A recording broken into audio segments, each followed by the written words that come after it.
की काय झालंय? राम म्हणजे रामाच्या मंदिरातले 5 कोटीची दानपेटीच पळवली जाते. अजून काय चोरीच्या गोष्टी आहेत देशामध्ये? म्हणजे मला प्रश्न पडला की काय आम्ही बघा, राम जन्मभूमीच्या आंदोलनातला मी एक कार्यकर्ता, माझ्यावर सीबीआयची केस आहे. मी सीबीआयच्या समोर 4 वेळा त्या लिबरल आयोगासमोर उभा राहिलेला माणूस आहे. सातत्याने मी त्या आंदोलनामध्ये होतो. एका फक्त संघवालेच नव्हते का भाजपवालेच नव्हते हो, आम्ही होतो. आम्ही गेलो, चार्जशीट मध्ये नाव आहे माझं. ते राम मंदिर तुम्ही उभं केल्यावर ठीक आहे, रामाच्या समोरची दानपेटी त्यातले 5 कोटी रुपये गायब होतात. आणि जय प्रधानमंत्री त्या काळात 9 दिवस व्रत कैवल्य करून त्या गाभाऱ्यात बसले होते, उपवास तपास करत, भस्म लावून, चंदन लावून. ते 5 कोटी गेले रामाच्या पुढ्यातले, त्याच्यावर बोलायला तयार नाही. अत्यंत महत्व आहे. ते का पारधी आहेत का चोरणारी? 5 कोटीची दानपेटी रामाची चोरणारे काय पारधी आहेत का? पण कोणाला काय वाटलं?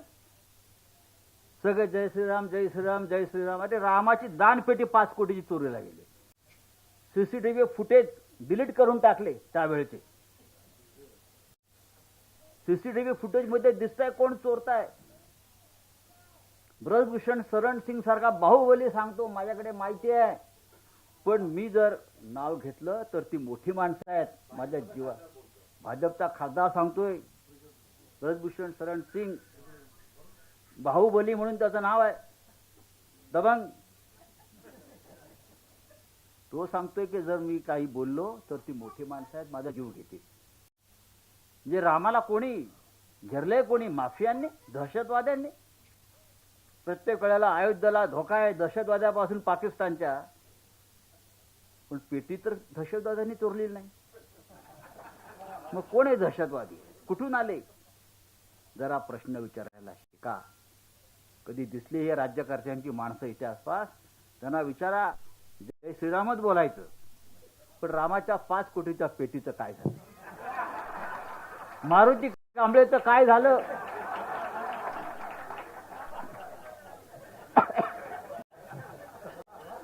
मारुती कांबळेचं काय झालं हा प्रश्न जसा सामनामध्ये फुटाण्याने विचारला, तो अजूनपर्यंत प्रश्नाचं उत्तर आपण शोधतोय. मारुती कांबळेचं काय झालं, तसं राम मंदिरातल्या 5 कोटीच्या दानपेटीचं काय झालं हा प्रश्न आपण विचारायला पाहिजे. तो विचारा.